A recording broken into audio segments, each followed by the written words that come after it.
ஊழல் புகாரில் யாராவது சிக்கினா தெரிஞ்சவங்க தெரியாதவங்க நான் பார்க்க மாட்டேன், கடுமையான நடவடிக்கை பாயும். ஊழல் இல்லாத ஒரு அரசாங்கத்தை நடத்தக்கூடிய அளவுக்கு உங்களுக்கு அரசு திறமை இருக்கா? அக்கறையோடு நீங்க செயல்பட்டு இருந்தீங்க அப்படின்னா இவ்வளவு பேர் இவ்வளவு அட்டூழியம் பண்ணிட்டு திரிவாங்களா உங்க கட்சியில? என்ன இது நடந்துச்சு பழனியில? தவறு நடந்து விட்டது அப்படின்னு சொல்றாரு. இதே ஸ்டாலின் ஆட்சியில இருந்துன்னா நீங்க தவறு நடந்து விட்டதுன்னு சொல்லுவீங்களா, ஊழல் நடந்து விட்டதுன்னு சொல்லுவீங்களா? இந்து சமய அறநிலைத்துறை இருக்குது, அவனுடைய ஸ்பெஷல் ஆஃபீஸர் இருக்கிறான் கோயில்ல, தமிழ்நாடு அரசுக்கு சம்பந்தப்பட்ட பதிவாளர். எப்படி நடக்குது? தவறு நடந்துடுச்சா? தவறு அப்படியே கை கால் முளைச்சு வந்துட்டு ரமேஷ் அவர்கள் சொல்றாரு, எனக்குன்னு ஒரு புதுசா உறவினர்கள்லாம் உண்டாக்கி இது பண்ண பாக்குறாங்க. டிவிகே மாம்பாக்கம் ஊராட்சி மன்ற தலைவர் அரெஸ்ட் ஆனார்கள். இந்த செய்தியெல்லாம் மறைக்க தான் பெருசு பண்ணாங்க. சார் ரமேஷ் அவர்களே, ஒரு அர்ச்சகன் 4000 ரூபா வாங்கினான்றது பெருசாக நீங்க ஏன் இந்த விஷயத்தை சின்னதாக பாக்குறீங்க? துப்பாக்கு கொடுத்தீங்கல்லாம் அக்செப்ட் பண்ணிக்கிட்டு மிரட்டுறது, அச்சுறுத்துறது, பதவி விட்டு தூக்கிட அப்படின்லாம் சொல்றதுனால தான் ஒன்றும் நடந்துடாது. அதிமுக உங்க கட்சிக்கு வந்தவங்க ஒருத்தரும் துப்பாக்கூர் அவனை எல்லாம் நீங்க திறந்ததான் அப்படி அணவரை வச்சுக்கிட்டு ஊழலற்ற கட்சி, அந்த கட்சி தீர்ந்த கட்சி, முன்னாள் திருடனை பார்த்து இந்நாள் திருடன் ஓடுறான்னு சொல்றாங்க. ஓடினாருன்றீங்கள, அந்த ஓட்டல் தான் அது. குட்கா பதுக்கி வச்சிருந்தா அவனுக்கு வந்துட்டு உடனே பெயிலு. இன்னொரு பையன் அவன் மாற்றுத்திறனாளி, அவனை இன்னைக்கு என்ன ஆச்சு? செத்து போயிட்டான். ஸ்டாலின் சார் கதறல் கேக்குதா சார் கேட்டீங்களே, அப்போ இப்போ கதறாளே அந்த பொண்ணு உங்க காதுல கேட்டுச்சா? நீங்க போயிட்டு அவனுக்கு அஜித் குமாருக்கு போய் நின்னீங்கல்ல, இன்னைக்கு போயிட்டு அவனோட வீட்டு குடும்பத்துல போய் நில்லுங்க, நான் பார்ப்போம். நீங்க இன்னைக்கு உங்களால 40 ரூபா வாங்குறத தடுக்க முடிஞ்சுதா? 10 ரூபா வாங்குறத தடுக்க முடிஞ்சுதா? அப்புறம் நீங்க ரெஜிஸ்டர் ஆபீஸ்க்கு நீங்க போயிட்டீங்களா? உங்களுடைய நிதியமைச்சர் சொல்றாரு மார்க்கெட் வேல்யூவை விட கம்மியா இருக்குது கைடன்ஸ் வேல்யூன்ட்டு. உயர்த்துங்க பார்ப்போம். நிறைய தானே வரும், உயர்த்துங்களா பார்ப்போம். உங்களுடைய ஆள் ஒருத்தர் அனுப்பிடுங்க, ப்ராக்ஸி ஒரு ரெஜிஸ்டர் பண்ண போங்க, வாங்குறாங்களா இல்லையான்னு பார்த்துருவோம். தலைவர் எவ்வளி, மந்திரி சபை எவ்வளி. ஸோ இவர் எதை வேணாலும் சொல்லுவார், தோண்டுவேன், துருவுவேன், எலும்பெடுப்பேன், மோடி காட்டுவேன். கிரவுண்டில் ஒன்றுமே நடக்குது. தமிழ் மண் நேயர்களுக்கு வணக்கம். இன்று நம் நேர்காணல் இணைந்திருப்பவர் மூத்த பத்திரிகையாளர் மரியாதைக்குரிய திரு ஐயநாதன் சார் அவர்கள். வணக்கம் சார். வணக்கம் சார். இன்று முதல்வர் விஜய் தலைமையில் அமைச்சரவை கூட்டம் நடந்திருக்கு. அங்கே அமைச்சர்களை விஜய் அவர்கள் கண்டிச்சிருக்காரு அப்படின்ற மாதிரி செய்திகள் வருது. அதாவது ஊழல் புகாரில் யாராவது சிக்கினா தெரிஞ்சவங்க தெரியாதவங்க நான் பார்க்க மாட்டேன், கடுமையான நடவடிக்கை பாயும் அப்படின்னு சொல்லி பேசியிருக்காரு. ஆக்சுவலாக இவர் இந்த பேசுறதுக்கு என்னென்ன இது முக்கிய காரணம் அமைஞ்சிருக்குன்னு பார்க்குறீங்க? தொடர்ந்து அவங்க இது மேலே புகார்களாக வரல, ஊழல் புகார்கள். நீங்கள் எப்படி பார்க்குறீங்க? இல்லை, முதலமைச்சர் விஜய் அவர்களுக்கு அவரை எனக்கு தெரியும், என்ன அவரை தெரியும், அந்த அடிப்படையில் பேசுகிறேன். ஊழல் ஒழிப்பு அப்படின்றது அது வாய் சொல்லால் நடக்கிறது இல்லை. அது அரசியல் ரீதியாக மக்களை நேசிக்கின்ற ஒரு மனிதனுடைய அக்கறையிலிருந்து பிறப்பிக்கக்கூடியது தான் ஊழல் ஒழிப்புன்றது. இதை நான் புரிஞ்சுக்கிறதுக்கு நான் திரு விஜய்க்காக இதை சொல்கிறேன். சமூக நீதி காவலர் விபி சிங்குடைய சிலையை நீங்கள் பிரசிடென்சி காலேஜுக்கு நீங்கள் இப்போ சமீபத்தில் போனீங்க, அங்கே பார்த்தீங்கன்னா சமூக நீதி காவலர் விபி சிங் அவருடைய சிலையை பார்த்தீங்கல்ல, அந்த சிலை சமூக நீதி மட்டும் இல்லை, தூய்மையான அரசியல் தந்த ஒரு மாபெரும் தலைவர், நவீன இந்தியாவினுடைய சிற்பி அப்படின்னு சொல்லக்கூடிய விஸ்வநாத் பிரதாப் சிங்குடைய படம். அது முன்னாள் இந்தியாவினுடைய முன்னாள் பிரதமர் அப்படின்னு சொல்லுவாங்க. அவர் காங்கிரஸை விட்டு வெளியேறாரு. ஊழல் குற்றச்சாட்டு சொல்லியிருந்ததுனால போஃபோர்ஸு, HDW சப்மரைனு, ஃபேர்ஃபேக்ஸ் அப்படின்ற 3 பெரிய ஊழல்களை எடுத்து சொல்லிட்டு தன்னுடைய நண்பன் ராஜீவ்காந்தி, தன்னுடைய நண்பன் அதையும் தூக்கி எறிஞ்சிட்டு காங்கிரஸ் கட்சியில் இருந்த உயர் பதவி டிஃபென்ஸ் மினிஸ்டர், ஃபினான்ஸ் மினிஸ்டர் அதையும் தூக்கி எறிஞ்சிட்டு காங்கிரஸ் அதுக்கு முன்னாடி அவருக்கு கொடுத்த பொறுப்பு உத்தரப்பிரதேசனுடைய தலைவர் பதவி, முதல்வர் பதவி எல்லாத்தையும் தூக்கி எறிஞ்சிட்டு அந்த கட்சியை விட்டு வெளியேறி அவர் தன்னுடைய MP பதவியை ராஜினாமா பண்ணிட்டு அலகாபாத் தொகுதியில் போட்டியிடுறாரு. எங்கே? உத்தரப்பிரதேச மாநிலம் அலகாபாத் தொகுதியில் போட்டியிடுறாரு. அப்போ அலகாபாத் தொகுதியில் போட்டியிடும் போது இங்கே தமிழ்நாட்டில் ஒரு பெரிய காங்கிரஸில் பெரிய தலைவர், சஞ்சய் காந்தியினுடைய நண்பராக இருந்த பெரிய தலைவர் ஜெகவீர பாண்டியன் அப்படின்றாரு. ஜெகவீர பாண்டியன் அவருக்காக பரப்புரைக்கு போயிருந்த போது நம்மக்கிட்ட எவ்வளோ ஃபண்ட் இருக்குதுன்னு இவர் கேட்டார். யார்? ஜெகவீர பாண்டியன் விபி சிங் கிட்ட கேட்டார். 50,000 இருக்குது அப்படின்னாரு.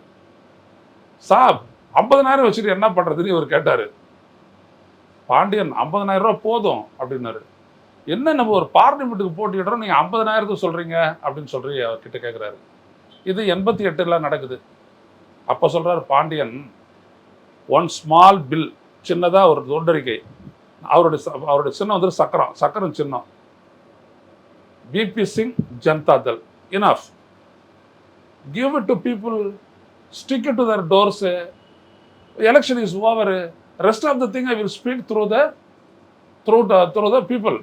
அங்கங்கே அவங்க கூட்டம் போடுவாங்க அப்படின்னு சொல்லிட்டு ஒரு புல்லட், அவருடைய ஃப்ரெண்டு ஒருத்தர் புல்லட் கொண்டாந்தார். அந்த புல்லட்டில் தலைப்பாவனத்தை கட்டிக்கிட்டு ஏறி உட்காந்துக்கிட்டு ஒரு இடத்துலையும் போயிட்டு பேசினார்.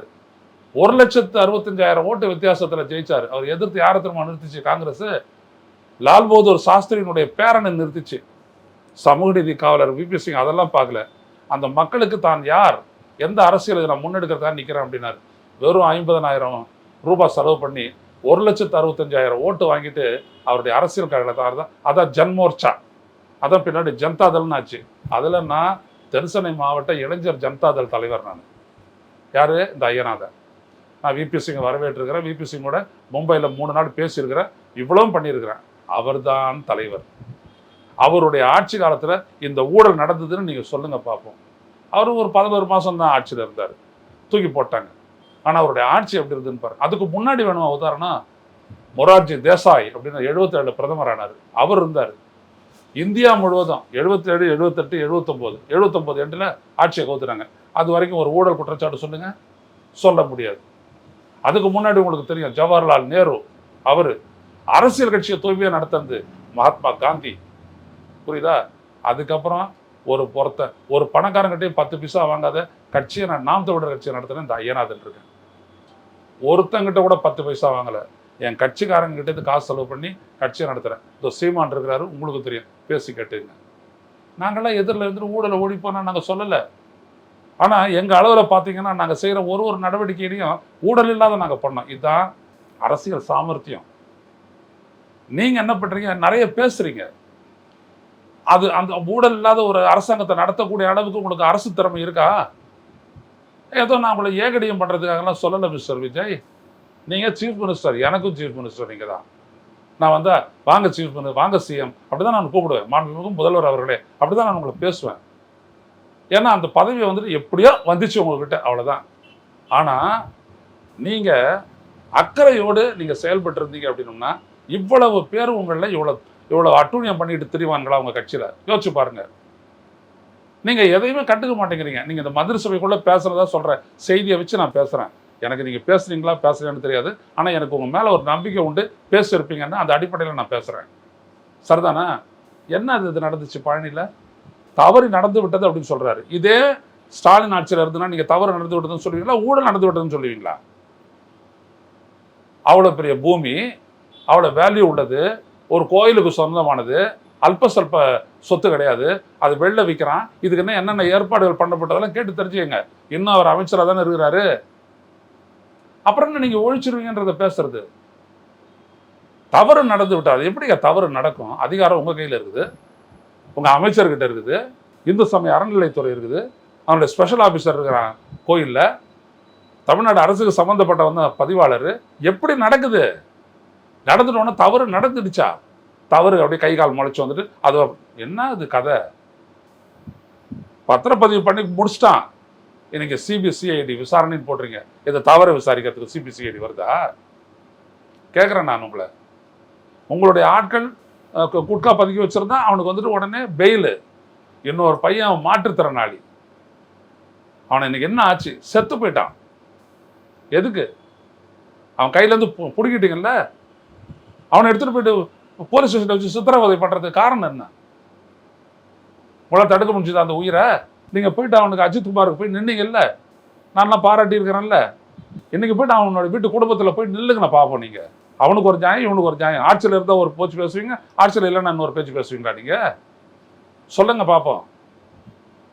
ஒருத்தன் போயிட்டு கேட்குறான் சூளையில் போயிட்டு, மாதம் ஆச்சுன்னா 1 லட்ச ரூபா கொடுன்னு, கட்சி விட்டு நிற்கிட்டீங்க. ஏன் உன் கட்சி அப்படி இருக்குது? அந்த கேள்வியை நான் கேட்குறேன் உங்களை. ஏன்னா நீங்கள் தானே என்னை கூப்பிட்டு அரசியல் பயிலரங்க நடத்த சொல்லி ஐயா விட்டு பேச வைங்க அப்படின்னு நீங்கள் சொன்னீங்க. அது இன்ன வரைக்கும் நான் நன்றியோடு நான் நினச்சி பார்க்குறேன். நம்மளை இந்த மாதிரி கண்டுபிடிச்சி பேச சொன்னேன் அந்த விஜயா இப்போ இப்படி இருக்கிறாரு அப்படின்னு யோசிக்க வேண்டியது இருக்குது. யார் உங்களை சுற்றி இருக்கிறவங்களாம் யாரு? யாருங்க அவங்க? அரசியலில் அவங்க யாரு? ஜானு ரங்கசாமி யாரு சொல்லுங்க. அவர் உங்களுக்கு எப்படி அரசியல் ஆலோசகராக இருப்பாரு? என்ன பண்ணி அவர் உங்களை ஜெயிக்க வச்சுட்டாரு சொல்லுங்க. நீங்க போகாத இடத்துல தான் உங்க கட்சி ஜெயிச்சிருக்குது. அதுக்கு என்ன காரணம் எனக்கு தெரியும். அதை பத்தி நீங்க கவலைப்பட வேணாம். அது காலம் உங்களுக்கு சொல்லும். உங்களுக்கு தெரியாத ஒன்றும் இல்லை. விஸ்வ ரெட்டி யாரு? இந்த மாநிலத்துக்கு அவனுக்கு இருக்க அந்த ஆளுக்கு இருக்கிற சம்பந்தம் என்ன? உங்கள் ப்ரொடியூசர் எப்படிங்க உங்களை ப்ரொடியூசர் உங்களை வச்சு படம் எடுத்த ப்ரொடியூசர் எப்படி தமிழ்நாட்டினுடைய சிறப்பு பிரதிநிதியை டெல்லியில் உட்காரலாம்? என்ன அடிப்படை? உங்கள் கூட இருக்கக்கூடிய உங்களுடைய கட்சியினுடைய சினிமாக்காரர் பொருளாளர் அவர் பழனிசாமி. என்ன பழனிசாமி? ஜெகதீஷ் பழனிசாமி. அவர் எப்படி உங்களுடைய அரசியல் உதவியாளராக வர முடியும்? அரசியல் என்றது ஒரு அல்ப சல்பமான விஷயமா? உங்களோட 8 பேர் வந்தாங்களே, யார் அவங்கெல்லாம் டெல்லிக்கு முதல் முறையாக போன போது? அவங்களுக்கு இந்த தமிழ்நாட்டு அரசியலுக்கு என்ன சம்பந்தம்? என்ன தெரியும் அவங்களுக்கெல்லாம்? அப்புறம் ஊழலை ஒழிப்பேன்னா இதெல்லாம் பெரிய ஸ்கேம் ஆச்சே. நீங்க பாட்டுக்கு சொல்லிக்கிட்டே போறீங்க. ஒன்று சொல்றேன், பூனை கண்ணு மூடிச்சுன்னா பூலோகம் இருண்டுச்சுன்னு ஒரு பழமொழி உண்டு. ஏன் சொல்றாங்க? பூனை கண்ணு மூடிக்கலாம், எல்லாம் இருட்டா தெரியும். பூலோகம் வெளிச்சமாக தான் இருக்குது. ஆனால் நீங்கள் அப்படிதான் நீங்கள் நடந்துக்கிறீங்க. நான் சொன்னால் அது நடந்துடும். நீங்கள் பஸ் மேலே ஏறி எது வேணாலும் பேசலாம் ஐயா, அது ஒன்றும் பிரச்சனை இல்லை. அது இல்லை பிரச்சனை. ஊழல் அப்படின்றது என்னன்னா, இந்த நாட்டினுடைய ஆட்சி நிர்வாக எந்திரத்தை ஆட்டி படைக்கக்கூடிய ஒரு பிசாசு. அது அமைதியாக சாலிடாக எடுக்கிற நடவடிக்கை மூலம் முடியும். அக்செப்ட் பண்ணிக்கிட்டு மிரட்டுறது, அச்சுறுத்துறது, பதவி விட்டு தூக்கிடுவேன் அப்படின்லாம் சொல்கிறதுனால ஒன்றும் நடந்துடாது. புரியுதுங்களா? நாங்களாம் சத்தியம் மட்டும் பேசுவோம்னா எழுதி வச்சிருக்கோம். பார்த்தீங்கன்னா truth, only the truth, nothing but the truth, absolute truth. அப்படி தான் நாங்கள்லாம். இன்னைக்கு கூட ஒன்று செய்கிறோன்னா எங்கள் காசு. புரியுதா? வேறு எதுவும் பெருசெல்லாம் ஒன்றும் கிடையாது.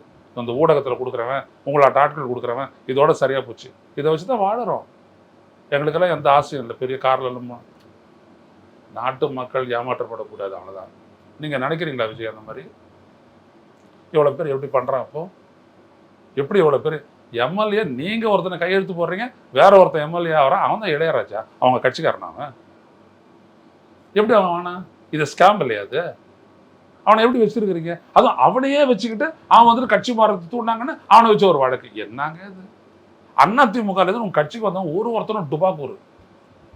அவனை எல்லாம் நீங்க திறந்ததை அப்படி அணவரை வச்சுக்கிட்டு ஊழலற்ற கட்சி, அந்த கட்சி தீந்த கட்சி, இந்த கட்சி தீய சக்தி, இதெல்லாம் ஏமாத்து வேலை இல்லை இது. இன்னும் ஸ்டாலின் வந்துட்டு முதல்வராகவே இருக்கிறது கனவுல இருக்காரு. அவரா அப்படியா இருந்தார் அவர்? நீங்க முதல்வர்னு போயிட்டு அவரை பார்த்தீங்களே, உங்களை அரவணைச்சு உங்களை மரியாதை பண்ணி உங்களுக்கு ஆலோசனை சொல்லிட்டு வந்தாருன்னு நீங்களே சொல்றீங்க.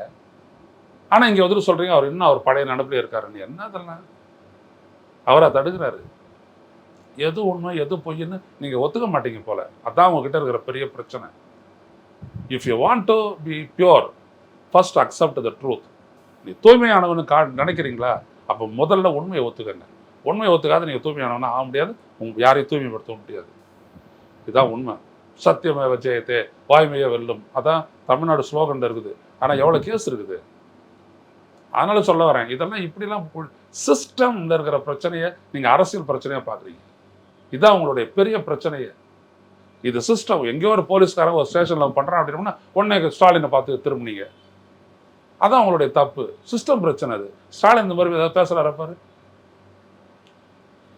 நீங்கள் பண்ண அரசியல் உங்களுக்கு எதிராக திருப்பது, இவ்வளோதான். ஸோ சிஸ்டத்தை கரெக்ட் பண்ணுறது உங்களுக்கு தெரியல. அதுக்கு ஆலோசனை வழங்கக்கூடிய ஆள் உங்ககிட்ட இல்லை. ஏன்னா நீங்கள் வச்சிருக்கிறதெல்லாம் என்னது அது? நான் மீண்டும் ஒரு முறை சொல்கிறேன், சங்கடத்தோடு சொல்கிறேன், புண்ணாக்குங்க. என்ன தெரியும் உங்களுக்கெல்லாம்? நான் 6 வயசுலேருந்து பெருந்தலைவர் காமராஜருடைய தொண்டன் தெரிஞ்சுங்க. 6 வயசுல இருந்துட்டு அப்பத்துலேருந்து காமராஜ் காமராஜ் காமராஜ் அப்படி தான் வளர்ந்தவன். ஆனால் நீங்களும் தான் காமராஜர் சிலைக்கு போட்டு மாலையை போடுறீங்க. புரியுதுங்களா? அவர் இருப்பு வேற, அவர் செயல் வேற. உங்கள் இருப்பு வேற, உங்கள் செயல் வேற. அப்படி தான் நடக்குது. சும்மா வாயிலெல்லாம் ஊழல்லாம் ஒழிச்சிட முடியாது. வாயால் வடை சுடுறது அதெல்லாம் உங்களை விட சரியாக சாலிடாக சுட்டு குவிக்கிறவர் தான் மோடி. என்ன நடக்குது இந்த நாட்டில்னு எல்லாருக்கும் தெரியும். இது ஊழலை ஒழிக்கணுமா? முதல்ல நீங்கள் உண்மையை ஒத்துக்கங்க, உண்மையாக பாருங்கள், அது செயல்படுங்க. பழனி கோவிலுக்கு தான் போய் மொட்டை போடுவாங்க. ஆனால் பழனி கோவில் நிலத்தையே வந்து மொட்டை போட பார்த்தீங்களா அப்படின்ற மாதிரி விமர்சனங்கள்லாம் ஒரு பக்கம் வருது. இன்னொரு பக்கம் வந்து அமைச்சர் சிடிஆர் நிர்மல்குமார் அவர் வந்து இன்றைக்கி ஒரு ப்ரெஸ் மீட் கொடுக்கும்போது என்ன சொன்னார் அப்படின்னா, இந்த மாதிரி வந்து திமுக ஆட்சியில் இருந்த அமைச்சர், முன்னாள் அமைச்சர் மூர்த்தி தலைமையிலலாம் வந்து நைட் 9-10 மணி வரைக்கும் வந்து பத்திரப்பதிவு நடந்தது. கிட்டத்தட்ட மினிஸ்டர் கட்டிங்னு சொல்லிட்டு வெளியிலேயே ஒரு ஆளை நிற்க வச்சு 20% கமிஷன்லாம் அடிச்சிருக்காங்க. அதெல்லாம் இப்போ நாங்கள் வந்து ஒவ்வொன்றா வந்து களை எடுத்து ஒவ்வொன்றா சீர்படுத்திக்கிட்டு இருக்கோம் அப்படின்ற மாதிரி விமர்சனம் வைக்கிறாரு. நீங்கள் இந்த நோண்டுறது, எலும்பு எடுக்கிறது, கேஸ் போடுறது, இதிலெல்லாம் எங்கேயாவது முடிவு வந்துருக்குதா இந்தியாவில்? சொல்லுங்கள் பார்ப்போம். எங்கேயாவது முடிவு வந்துருக்குதா?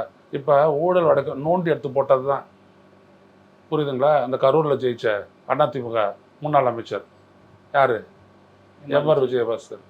விராலிமலையில் முன்னாள் ஜெயிச்சவர் அந்த பாஸ்கர், விஜயபாஸ்கர் எல்லாம் தோண்டி எடுத்து போட்டது தான். என்ன வந்துருச்சு விசாரணை? ஒன்றும் நடக்காது. தோன்றதை விடுங்க. முதல்ல உங்களை பார்த்து எல்லாத்தையும் சரி பண்ணுங்க. குற்றம் சாட்டுறவன் யார் அப்படின்னு பார்த்தீங்கன்னா, முன்னாள் திருடனை பார்த்து இன்னாள் திருடன் ஓடுறான்னு சொல்கிறாங்க. ஓடினாருன்றீங்களே, அந்த ஓட்டல் தான் அது. புரியுதுங்களா? நான் உங்கள்கிட்ட சொல்கிறேன். விபி சிங் அந்த மாதிரி அவர் சொன்னார், ஊழல் குற்றச்சாட்டை பண்ணார். பின்னால் அவரை பற்றி பேசலை, தெரியுங்களா? விபி சிங் அவரை நான் கேள்வி கேட்டேன். மும்பையில் அவர் தங்கியிருந்த போது 1995ஆம் ஆண்டு ஜனவரி 5, 6, 7 3 நாள் அவரை சந்தித்து டெய்லி பேசுகிறோம். நான், ஜெகவீர பாண்டியன், சுதர்ஷன் லோயல்கா அப்படின்ற ஒரு சோஷலிஸ்ட்டு, அவர் விபி சிங், நாங்கள் 4 பேர் தான். யாரோ சந்திக்க முயற்சிக்கிறாங்க, யாருக்கும் ஆடியன்ஸ் இல்லை, எங்களுக்கு மட்டும்தான். அப்போ நான் ஊழலெல்லாம் பற்றி பேசும்போது இப்படிப்பட்ட ஆட்களோடலாம் நம்ம கட்சிக்கு தொடர்பு இருக்குன்னும் போது விபி சிங் என்னை பார்த்து ஒரு கேள்வி கேட்டார். மை ஃப்ரெண்ட், அப்படி தான் அவர் எல்லாரையும் அட்ரஸ் பண்ணுவார். My friend, tell me a person who doesn't have a charges against him on corruption அப்படின்னாரு. ஊழல் குற்றச்சாட்டு இல்லாத ஒரு தலைவன் நீ சொல்லு, நான் அவரோட பேச்சுவார்த்தை நடத்துகிறேன் அப்படின்னாரு. நான் அப்படியே பேசாத அவரை பார்த்தேன். வாட் ஹேப்பன்ட் அப்படின்னாரு. இல்லை, அப்படி சொல்கிறதுக்கு யாரும் இல்லை, தெரியல அப்படின்னா. அதான் இங்கே பிரச்சனையானாரு. ஒரு கேப் விட்டு சொன்னார், corruption has been institutionalised in this country. Corruption வந்துட்டு ஒப்புக்கொள்ளப்பட்ட ஒரு நிறுவனமயமாக்கப்பட்டு விட்டதுன்றார். அப்போ எங்கே ஸ்டார்டிங் பாயிண்ட் நான் நம்ப தான் அப்படின்னாரு. அதான் ஹானஸ்டி. எப்படி இருக்கார் பார்த்தீங்களா? ஏன் அவருடைய சிலை தமிழ்நாட்டில் இருக்குதுன்னு இப்போ உங்களுக்கு தெரியுதா? ஏன் ஸ்டாலின் வந்து திறக்கிறாருன்னா சமூக நீதிக்காக திறக்கிறாரு. ஆனால் அந்த மனுஷன் அவ்வளோ பியூராக அந்த அணுகுமுறை பண்ணார். யாரோட இருந்தார்? அவராகவே இருந்தார். 10 பெண்கள் எப்படிப்பட்ட பெண்களாக இருந்தாலும் அதுக்கு நடுவில் எப்பொழுதுமே தனித்து அவர் அப்படியே தன்னுடைய பிரம்மச்சாரியத்தை விடாமல் ஒரு தூய்மையோடு இருந்தனால தான் சுவாமி விவேகானந்தர் அப்படின்றோம். ஐயா பசுமன் முத்துராமலிங்க தேவர் அப்படின்றோம். புரியுதுங்களா? எங்கே இருந்தாலும் ஒரு சுடர் விடும் ஒரு நெருப்பாய், ஒரு ஜோதியாய் அவங்களாம் இருந்தாங்க. அப்படியேப்பட்டவங்களாம் வாழ்ந்த நாடு இது. முன்னுதாரணம்லாம் இல்லைன்னு சொல்ல வரல. பொன்னிமத்தூர்லாம் ஊழல் பண்ணவங்க அது மட்டுமே தான் காரணமாகுது. அப்படி பார்த்தா நீங்கள் கூட தான் கருப்புல பணம் வாங்கியிருக்கிறீங்க. அதெல்லாமல் வச்சு சொல்கிறது உங்களால் ஒன்றும் பண்ண முடியாதுன்னு அப்படிலாம் சொல்ல வரல. ஒரு ரிசால்வ் வேணும், உங்களுக்குள்ள ஒரு உறுதிப்பாடு வேணும். ஐ ஒன்ட் பி கரப்ட், அவ்வளோதான். அப்போ நீங்கள் அது ஒரு பார்த்து அது ஒன்று சொல்லணும். உங்கள்கிட்டேருந்து அது அப்படியே ஒருத்தர்கிட்டையும் பரவணும். ஒரு சென்ட்ரிபெட்டல் ஃபோர்ஸ் மாதிரி அப்படியே அது பரவணும். அது பரவனா தான் நீங்கள் வந்துட்டு சரியான ஆட்சியாளர்னு அர்த்தம். நீங்கள் பாட்டு இங்கே சொல்லிட்டு போவீங்க, அங்கே போய்ட்டு இப்போ சொல்கிறார் சிடிஆர் நிறுவப்பார் வெளில 20% வாங்குறாங்கன்ட்டு. ஏதோ உங்களுடைய ஆள் ஒருத்தர் அனுப்பி நீங்கள் ப்ராக்ஸி ஒரு ரெஜிஸ்டர் பண்ண போங்க, வாங்குறாங்களா இல்லையான்னு பார்த்துருவோம். அதெல்லாம் உங்களுக்கு பண்ண தெரியுமா? இவ்வளோதான். இந்த நாட்டில் கரப்ஷன் ஹஸ் பீன் இன்ஸ்டிடியூஷனலைஸ்ட். அப்போ எங்கேருந்து? நம்மள்டேருந்து ஆரம்பிக்கணும். இந்த எண்ணம் ஒரு தமிழக வெற்றி கழகம் தாவேக்காரன் ஒருத்தங்கிட்ட இருந்துச்சு அப்படின்னாலே நீங்கள் வெற்றி பெறுவீங்க. இல்லையே, அங்கெல்லாம் எதுவுமே கிடையாது. புரியுதுங்களா? உங்களுடைய கரூரில் நடந்த அந்த ஸ்டாம்பீடில் அதில் உண்மை நீங்கள் ஒத்துக்கல. அங்கே நடந்த இன்னொரு விஷயத்தையும் சொல்கிறேன். ஒரு பெண்ணு சொன்னா, பல பெண்கள் சொன்னாங்க, ஒரு பெண் சொன்னது மட்டும், என் உடம்புல உங்களோட கைப்படாத இடமே இல்லை அப்படின்னாங்க. நீங்கள் சொல்கிறீங்க தனி மனித ஒழுக்கத்தை பற்றி ஆட்சிக்கு வந்தவொன்னே பேசுகிறீங்க. இது என்னது இது? ஆனால் இதெல்லாம் நிர்மல்குமாரோ ஆதிவர்ஜுனா ரெட்டியோ கண்டுக்க மாட்டாங்க. அவங்களாம் அதெல்லாம் அப்படி சொல்லவங்க. அவங்களாம் நீங்களே எத்தனையோ இடத்துல எவ்வளோ பேர் சொத்தாங்க, எதுவும் கண்டுக்கல. இந்த 41 பேருக்கு மட்டும் தான் நீங்கள் வந்து குரல் கொடுத்துக்கிட்டு பேசிக்கிட்டு அழுதுகிட்டு ஒப்பாரி வச்சுக்கிட்டு உதவி பண்ணிக்கிட்டு இருக்கிறீங்க. வேறு யாரையும் கண்டுக்கல. ஏன் விக்கிரவாண்டி மாநாட்டில் சாவில் அப்போ அன்றைக்கி 8000 போலீஸ் ஆதரவு கொடுத்தாங்க. அன்றைக்கும் போலீஸ் ட்ராமா போட்டுச்சா? நீங்கள் சொல்கிறீங்களா ட்ராமா போட்டாங்க போலீஸு, நான் அதை நம்பிட்டான்னு. விக்கிரவாண்டி மாநாட்டில் உங்களை காப்பாற்றுனது யார் ஐயா? 8000 போலீஸ் அங்கே இருந்து காப்பாற்றுறேன்னா அங்கே என்ன நடந்திருக்கும்? ஏன் 6:40 நீங்கள் பேசி முடிச்சிட்டிங்க? 3:30 மணிக்கு தான் நீங்கள் தப்படிக்க ஆரம்பிச்சிங்க. 6:40 ஏன் முடிச்சுட்டு இது பண்ணீங்க? யார் சொல்லி போட்டாங்க? மீட்டது யார்? தமிழ்நாடு காவல்துறை. யார் அன்னைக்கு முதலமைச்சர்? மு.க. ஸ்டாலின். நீங்கள் எதையுமே புரிஞ்சுக்கிறது இல்லாத ஏதோ உங்களுடைய வசதிக்கு ஏற்ற மாதிரி நீங்கள் பேசுகிறீங்க. இது பெரிய பிரச்சனை விஜய் உங்களோட. அதனால உங்களுக்கு சிடி நிர்மல்குமார், ஆதிவர்ஜுனா போன்ற ஆட்கள்லாம் உங்க கூட இருக்கிறாங்க. நீங்கள் முதல்ல எதையுமே பியூராக பார்க்க மாட்டேங்கிறீங்க. அதுதான் பிரச்சனையே. இவங்களாம் நுழையும் போதே நான் எதிர்த்ததுக்கு காரணம் அதுதான். சும்மா ஒன்றும் கிடையாது. இங்கே வந்து உக்காந்துக்கிட்டு நான் பேசிகிட்டு இருக்கிறேன். ஏன் எனக்கெல்லாம் வசதியாக வாட தெரியாதா? எம்பி எம்எல்ஏ மாதிரிலாம் ஆக தெரியாதா? பிரச்சனை அது கிடையாது. உங்களுடைய அரசியல் பயிலரங்கத்தில் நான் பேசுறதை மறுபடியும் போட்டு கேளுங்க. நீ ஆயிடலாம், சாதிக்க முடியாது அப்படின்னு சொன்னா. அதான் பிரச்சனையே. இன்னைக்கு உங்களால 40 ரூபா வாங்குறத தடுக்க முடிஞ்சுதா? 10 ரூபா வாங்குறத தடுக்க முடிஞ்சுதா? அப்புறம் நீங்க ரெஜிஸ்டர் ஆஃபீஸ்க்கு நீங்க போயிட்டீங்களா? இதோ உங்களுடைய நிதியமைச்சர் சொல்றாரு, மார்க்கெட் வேல்யூவை விட கம்மியா இருக்குது கைடன்ஸ் வேல்யூன்ட்டு. உயர்த்துங்க பார்ப்போம். நிறைய தானே வரும், உயர்த்துங்களா பார்ப்போம். வெள்ளை அறிக்கை கொடுத்து இன்னைக்கு ஆயிடுச்சு 5-30 நாள் ஆகி போச்சு. ஏதோ வெள்ளை அறிக்கையில் சொன்னபடி நீங்கள் உயர்த்து, இந்த பட்ஜெட் போடுறீங்க, உயர்த்துங்க பார்ப்போம் ஸ்டாம்ப் டியூட்டிலாம். ஆனால் ரகசியமாக நீங்கள் கரண்ட் சார்ஜ் உயர்த்திருக்கிறீங்களா இல்லையா? இன்னைக்கு அழகாக போட்டு சொல்கிறேன். ஸ்டாலின் ஆட்சியில் 2.25 ரூபாய்க்கு கட்டினான் யூனிட்டு. 200 யூனிட் ஃப்ரீயாக இருக்கக்கூடிய விஜய் ஆட்சியில் 4 ரூபாய் 4.25 ரூபாய்க்கு கட்டுறான். அப்போ இதுதான் உங்களுடைய ஆட்சி. இதான் சிட்டி நிர்மல்குமாரோடைய திறன். ரகசியமா எதிர்த்து சைலண்டா இருக்கிறது. உங்களுக்கு ஏற்ற ஊடகம், வேலைக்கு ஏற்ற ஓனான்ற மாதிரி எவனும் இதை பேசல. ஆனா சோசியல் மீடியா பேசுதா? முகத்தை மூடிக்கிட்டு ஏதாவது பேசுனா ஓப்பனா பேசுறான், கணக்கு காட்டி பேசுறான். எனக்கு வந்து பில்லுன்னு செக் பண்ணி பாருங்க. ஏன்? people around you are corrupt. Why? It is because you do not know to see who is corrupt and what is corrupt. பிரச்சனை தான் உங்ககிட்ட தான் இருக்குது. தலைவர் எவ்வளி, மந்திரி சபை எவ்வளி, இதுதான் இங்க. ஸோ இவர் எதை வேணாலும் சொல்லுவார். தோண்டுவேன், துருவுவேன், எலும்பெடுப்பேன், மோடி காட்டுவேன் அப்படின்னு சொல்லிட்டு இவரும் ஆதவர்ஜுனா ரெட்டி நிறைய பேசுவாங்க. கிரவுண்ட்ல ஒண்ணுமே நடக்காது. அமைச்சர் ரமேஷ் அவர்கள் சொல்றாரு, எனக்குன்னு ஒரு புதுசா உறவினர்கள்லாம் உண்டாக்கி இது பண்ண பாக்குறாங்க அப்படின்ற மாதிரி சொல்றாங்க. டிவிகே மாம்பாக்கம் ஊராட்சி மன்ற தலைவர் அரெஸ்ட் ஆனார்ல சார், வீராசாமி. இந்த செய்தியெல்லாம் மறைக்க தான் வந்து பெருசு பண்ணாங்க அப்படின்னு சொல்லி ஒரு பக்கம் விமர்சனம் பண்றாங்க. என்னை பொறுத்த வரைக்கும் மிஸ்டர் ரமேஷ் அவர்களே, நீங்கள் சின்ன சின்ன விஷயங்கள்லாம் பெருசாகிறீங்க. ஆனால் ஒரு பெரிய விஷயம் உள்ளபடி பெரிய விஷயம் பேசப்பட்ட உடனே நீங்கள் கொதிக்கிறீங்க தானே? ஒரு அர்ச்சகன் 4000 ரூபா வாங்கினான்றது பெருசாக பெரிய விஷயம்தான், செய்ய வேண்டியது தான், இல்லைன்னு நான் சொல்ல வரல. ஏன் இந்த விஷயத்தை சின்னதாக பார்க்குறீங்க? தவறு நடந்து விட்டது, தவறாது. உங்கள் தலைவர் சொன்னால் ஊழல், ஆனால் நீங்கள் செஞ்சுட்டீங்கன்னா தவறு. எப்படி தவறு நிகழும் சார்? நான் ஏற்கனவே கேட்ட மாதிரி கை கால் முளைச்சி வந்துட்டு தவறே வந்துட்டு அந்த லேண்ட் எடுத்துகிட்டு போய் ரெஜிஸ்டர் ஆஃபீஸில் ஒரு மார்வு இடத்துல நின்று ரெஜிஸ்டர் பண்ணி 2 பேருக்கு 100 கோடியை 2 கோடிக்கு ரெஜிஸ்டர் பண்ணி கொடுத்துட்டு போயிடுச்சா? அது அப்படி மறைஞ்சு போயிடுச்சா? வேனிஷ் ஆயிடுச்சா? என்ன துப்பாக்கு நீங்கள்லாம்? நான் அண்ணாவை போல, அண்ணா சொன்னார், எதிர்கட்சியில் உட்காந்துட்டு இருந்தவர் சொன்னார், பெரிய ஆள் அவரும் அண்ணாவுக்கு இணையான அரசியல்வாதி தான், பழைய காங்கிரஸ். யார்? எல்லை போராடி விநாயகம் கேட்டார். ஏதோ அண்ணா உன்னுடைய அமைச்சரவையில் இருந்த ஏதோ ஒருத்தர் ஏதோ ஒரு குற்றம் பண்ணாங்க போல, அவர் பார்த்தவர் சொன்னார், யுவர் டேஸ் ஆர் மெஷர்டுன்னார் அண்ணாவை பார்த்து. அண்ணாவுடைய ரிப்ளை என்ன தெரியுங்களா? மை ஸ்டெப்ஸ் ஆர் மெஷர்டு அப்படின்னாரு. உன்னுடைய நாட்கள் எண்ணப்படுகின்றன அப்படின்னாரு. எனது அடியை நான் சரியாக பார்த்து வைக்கின்றேன் அப்படின்னாரு அண்ணா. நான் மறுத்துட்டேன். ஓ இல்லை, டபால் அந்த வேஷம்லாம் போடல, அண்ணா இப்படி தான் சொன்னார். அப்போ என்ன அர்த்தம்னாரு? நிரூபி, தூக்கி போட்டு வெளில போவேன்னார் அண்ணா. அவர் பேசாத உட்காந்துட்டார். ஏன்னா இவ்வளோ பெரிய நல்லவனையாக நம்ம வந்துட்டு பதவி விட்டு இறங்க போகிறோம். விநாயகன் சைலண்ட் ஆகிட்டார். நீங்கள் விநாயகனுடைய வரலாறையும் படிங்க விஜய், அண்ணாவனுடைய வரலாறையும் படிங்க, இந்த சட்டமன்ற வரலாறு என்னன்னு சொல்லு. இப்படியெல்லாம் பார்த்து கேட்டு வளர்ந்தவன் தான் நான். அதனால தான் நாங்களாம் பியூராகவே இருக்கிறோம். புரியுதா? வெட்டில் பூச்சி மாதிரி போயிட்டு அப்படியே வெளிச்சத்தை கண்டு செத்து போயிடல நாங்களாம். இப்படி இருக்கிறதுக்கு காரணம் தான். நீங்கள் எப்படி இருக்கீங்க? அப்புறம் கலைஞர், அப்புறம் இவர் ஸ்டாலின், இவங்களாம் ஊழல்வாதி, இவங்களெல்லாம் இது வந்து உங்களை காப்பாற்றிக்கிறதுக்காக நீங்கள் போடுற வேணாம். அதில் தான் உங்கள் ஆட்கள் எல்லாம் குளிர்காயிறாங்க. அவங்க செஞ்ச சாதனைக்கு நீங்கள் சவாலாக இருக்கும் பார்ப்போம் உங்களுடைய சாதனையின் மூலமாக.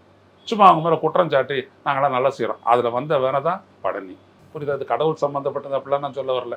இதெல்லாம் ஆசை சம்மந்தப்பட்டது, அதிகாரம் சம்மந்தப்பட்டது. அதனால் பியூராக அதை அணுகுங்க. இந்த சிபிசிஐடி விசாரணை வருது, யாராவது ஏதாவது கேட்டாங்கன்னா சொல்லுங்கள், சிபிசிஐடி விசாரணை தாக்கல் அறிக்கை வந்த பிறகு உரிய நடவடிக்கை எடுக்கப்பட்டு ஒழுங்கு செய்யும், அதுவே எனது அரசுன்னு சொல்லுங்கள். அது போகும். அதான் இப்போ அவர் வந்து அமைச்சர்களை பேசினதை வந்து இதை அப்படி எடுத்துக்கூடாதான்? அமைச்சர்கள் கூட வந்து இந்த மாதிரி வந்து கண்டிஷன் போட்டிருக்காரு. அப்படி ஒன்று தெரியல இது வரைக்கும். அங்கே வந்துட்டு அன்னைக்கு வந்துட்டு நுணுக்கு நான் ஒருத்தன் வந்துட்டு செல்ஃபோனில் வச்சு ஒருத்தன் மாத்திரையை நுணுக்குன கதை உனக்கே சிரிப்பு வருது இல்லை? அங்கே குழந்தையே இல்லை, குழந்தைய கொடுக்குறான்னு நீங்கள் வந்துட்டு கதை விடுறாரு. நீங்கள் என்ன எடுத்துட்டீங்களா ஒரு அமைச்சர் பதவி விட்டு? போதைப் பொருள் ஒழிப்பு தானே எடுத்துட்டீங்களா? நீங்கள் முதல்ல சிஸ்டத்தினுடைய டிஃபெக்டை வந்துட்டு பொலிட்டிக்கலாக பேசுகிறீங்களா? அதுவே தப்பாச்சே. அதே போலீஸ் தான் ஸ்டாலின் கிட்ட இருந்தது, அதே போலீஸ் தான் அவங்ககிட்ட இருந்தது. அப்போ நடந்ததை விட கிரைம் இப்போ எப்படி அதிகமாகுது? கூப்பிட்டு டிஜிபி சாரை கூப்பிடுங்க. என்ன சார் இது? நான் நல்லவன் தானே சார், நான் நல்லவனா கெட்டவனா அப்படின்னு டிஜிபிகிட்ட கேளுங்க. ஒன்றும் இல்லை, உங்களாட்ட நல்லவனை நான் பார்த்தது இல்லைன்னு. அப்போ ஏன் என்னுடைய ஆட்சியில் இவ்வளோ கிரைம் நடக்குதுன்னு கேளுங்க, அவர் சொல்லுவார் பதில். கேளுங்க. சும்மா அவங்கள பாட்டு டிஜிபிட்டு அவங்க சம்பளம் வாங்கிட்டு உட்காந்துட்டு இருக்கணும். கேளுங்க ஏன் நடக்குது, எதுக்கு இந்த மாதிரி காவல் மரணங்கள் நடக்குது. அவன் தான் குட்கா வித்தான், பிடிச்சிட்டிங்க. அப்புறம் அவன் ஏன் செத்தான்? ஏன் 19 இடத்தில் பெரும் காயங்கள் உண்டுன்னு அவங்களுடைய மனைவி கதறாளே. என்ன கேட்டு ஸ்டாலின் சார் கதறல் கேட்குதா சார் கேட்டிங்களே, அப்போ இப்போ கதறாளே அந்த பொண்ணு, உங்கள் காதில் கேட்டுச்சா? கேட்டுச்சுன்னா நீங்கள் என்ன பண்ண போகிறீங்க அது சொல்லுங்கள். நீங்கள் அவங்களுக்கு வேலை கொடுங்க, நீங்கள் எதை வேணாலும் கொடுங்க சார், அது உங்களுடைய ப்ரியாரிட்டி அதெல்லாம் நான் தலையிட தயாராக இல்லை. என்னை பொறுத்த வரைக்கும் விஜய் இந்நாளில் எனக்கு ஸ்டாலினுக்கும் ஐயநாதனுக்கு நவீன் எல்லாருக்குமே வந்துட்டு யார் முதலமைச்சர்ப்பா? அவ்வளோதான், ஜோசப் விஜய் தான். சிம்பிளி விஜய் தான் எங்கள் முதலமைச்சர். அதெல்லாம் இருவருப்பட்ட கருத்தே இல்லை. புரியுதுங்களா? இன்றைக்கி உங்களை விமர்சிப்போம், நாளைக்கு இந்திய ஒன்றிய அரசு உங்களை நோட்டிச்சுன்னா அதுக்கு எதிராக நாங்களும் தான் மறுபடியும் கவசமாக நிற்போம். வைகோலாம் நிற்க மாட்டார். நீங்கள் கவசம் சொல்ல ஏமாந்துட போகிறீங்க. பெரிய டுபாக்கூர் அதெல்லாம் நம்பிடாதீங்க. நாங்கள் தான் அந்த இடத்துல நிற்போம். நாங்கள் இன்றைக்கி விமர்சிப்போம், நாளைக்கு அதை எதிர்ப்போம். நாங்கள் கேட்குறோம், என்ன பண்ணிட்டீங்க, எப்படி தடுப்பீங்க? இதோ நடந்துருச்சு, இதுக்கு என்ன பரிகாரம், எப்படி செய்வீங்க? அவங்களுக்கு ஏதாவது பண்ணுங்க, நான் அதெல்லாம் ஒன்று.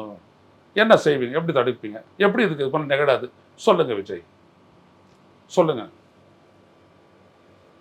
மேடையில் அங்கே பஸ்ஸில் ஏறி சும்மா பேசுறது அதெல்லாம் வந்துட்டு டயலாகு. அதெல்லாம் அந்த வரலாற்றில் நிறைய பேர் அடிச்சு விட்டு போயிருக்கிறான். அதெல்லாம் ஒன்றும் கிடையாது. புரியுதுங்களா? நாங்கள் எல்லா தலைவரையும் பார்த்து பார்த்து பத்திரிகையாளனாக வளர்ந்துருக்கிறேன், அரசியல்வாதியாக வளர்ந்துருக்கிறேன். அதனால் நான் கேட்குறேன், புரியுதுங்களா? சொல்லுங்கள், என்ன எப்படி தடுக்க போகிறீங்க?